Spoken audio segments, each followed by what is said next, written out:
ঈদ উপলক্ষে আমরা একটা পার্টি দিচ্ছি বাসায়। এটা হলো চীনা হাঁস বলা হয়। চীনা হাঁসের মাংস কাটছি, আমি নিজেই রান্না করব ইনশাল্লাহ।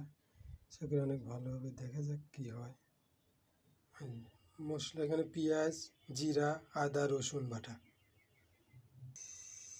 তেল দিলাম। এখানে এখন মশলা দিব আস্তে আস্তে।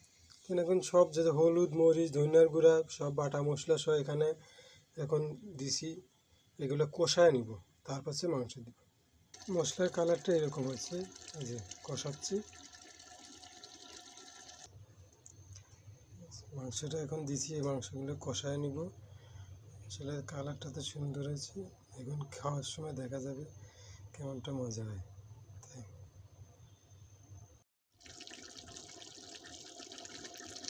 মাংসটা কষানো শেষ, কালারটা মাশাআল্লাহ অনেক সুন্দর হয়েছে, দেখা যাক কী হয়।